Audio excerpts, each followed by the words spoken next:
Hi everyone, welcome back to the channel. As always, it is great to have you here.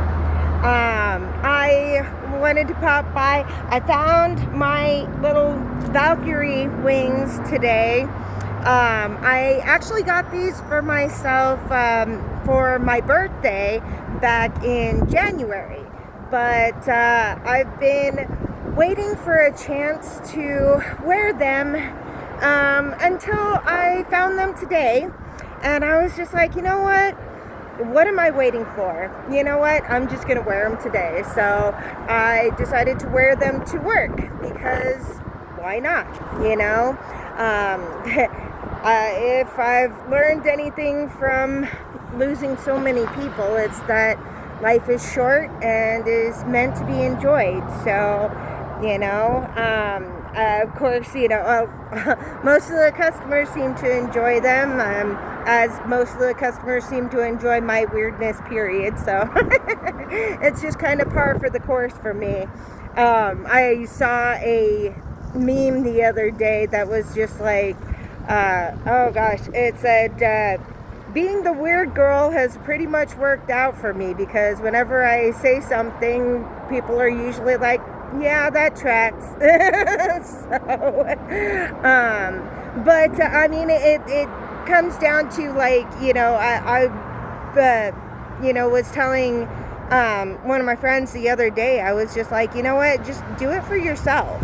Like, I think she was talking about a dress or something that she had gotten, and she was just like, but I don't really have anywhere to wear it. And I'm just like, well, just wear it for yourself, even if it's just around the house or something like that, just wear it for you, because you want to, because you want to feel good, you want to feel, special, or you want to feel pretty or something to that effect. That is part of self-care, is doing things for yourself. Now, there are a lot of people that are afraid that taking care of themselves or doing something for themselves is selfish. And I mean, if it doesn't hurt anybody else, that's just part of self-care, honestly. It's only selfish if it's basically what is it? If it's not letting somebody else have something, or if it's hurting somebody else, then it's selfish. But if it's just something that would make you feel good, but it's not hurting anybody, it's not, and it would actually raise your mood and such, it's not necessarily selfish. You're not you're not hurting anybody else. There's a word that I'm trying to think of. It's not, you're not depleting anybody of attention or time or anything like that, by doing things for yourself. I mean, sometimes it may seem like you are, but especially when it comes to kids. I know my granddaughter, whenever I leave the room, even if it's to go to the bathroom, it's like she screams bloody murder, because, and it's just like, honey, you got to take care of yourself, because if you don't, bad things are going to happen. If you don't take care of yourself, who's going to take care of everybody else when you're gone, or when you're sick or something to that effect? So you got to do it for you. You got to take care of yourself. I've been binge watching Grey's Anatomy lately, and there's been a lot of episodes where that issue has been addressed, that people are just like, well, I don't want to do the surgery because it's a surgery TV show, and I don't want to do the surgery because I don't want to leave them for that long. And it's just like, yeah, but what's gonna happen when you die? You know? Apparently, it's a very busy day on my corner, as you can hear. You know, and I mean, me and my kids kind of got firsthand experience to that. You know, when we lost all of the people that I've lost, you know, when we lost my husband, their dad, it was kind of like, you know, they understand that I do need to do things to take care of myself, and that means that I'm going to have to leave them for a little bit to take care of myself. And they understand that because if I don't take care of myself, there's a possibility that they could lose me. And that's definitely not something that they want to do. So please take the time to take care of yourself and make sure that you don't push yourself too hard. There are times that I still do that because I still feel like, you know, taking time to rest and take care of myself is being selfish. And then I wind up getting sick, and that illness takes me out for a couple of days. And it's just like, shoot, I pushed myself too hard. I really shouldn't have done that, you know? So it's one of those things that you do have to take the time to rest and heal and take care of yourself, because before it's too late, in other words. So, but yeah,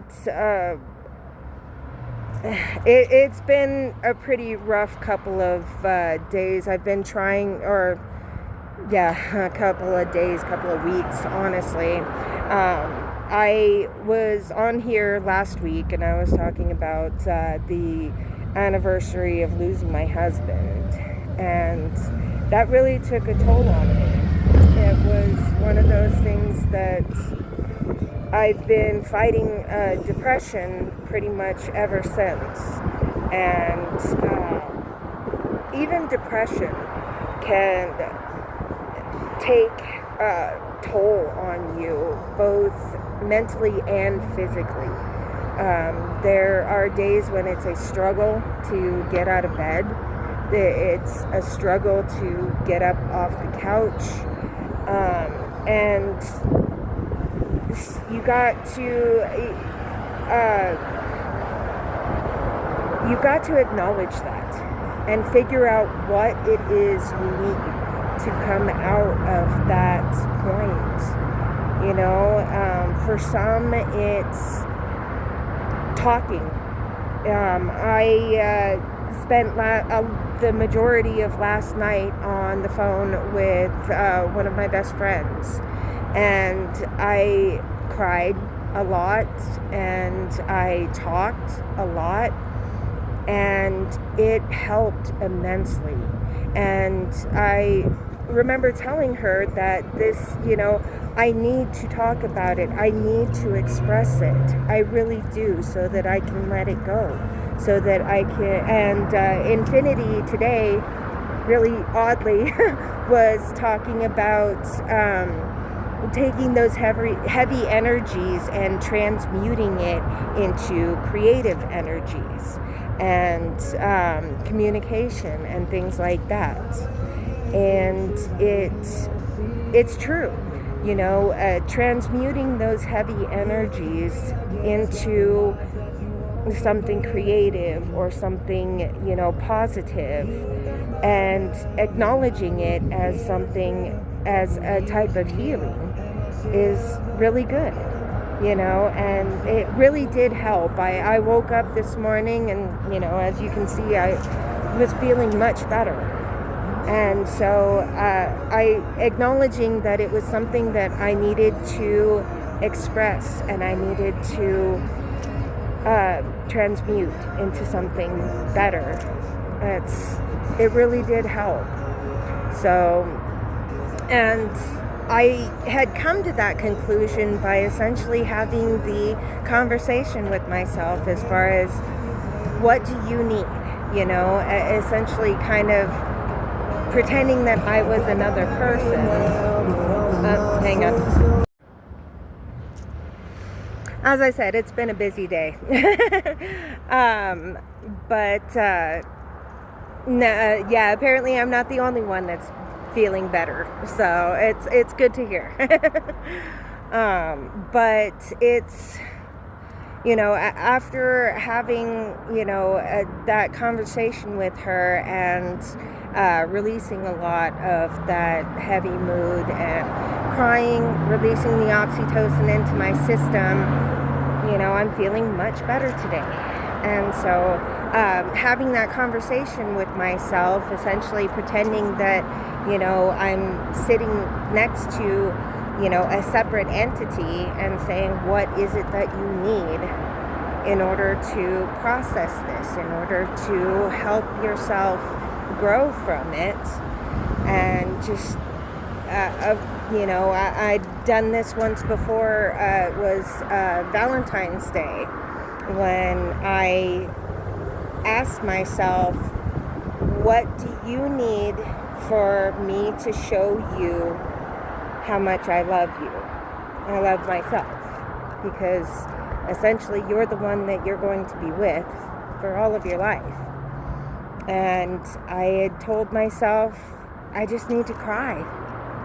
And again, that was kind of one of the things that I really needed to do. So I called one of my best friends, and I was just like, I really need to talk and cry, if, you know.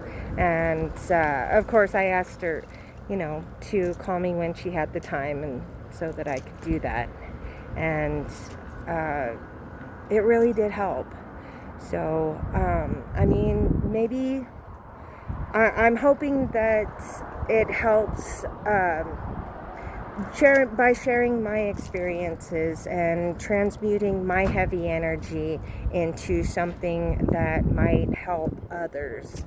You know, help does essentially do that. It helps. And so,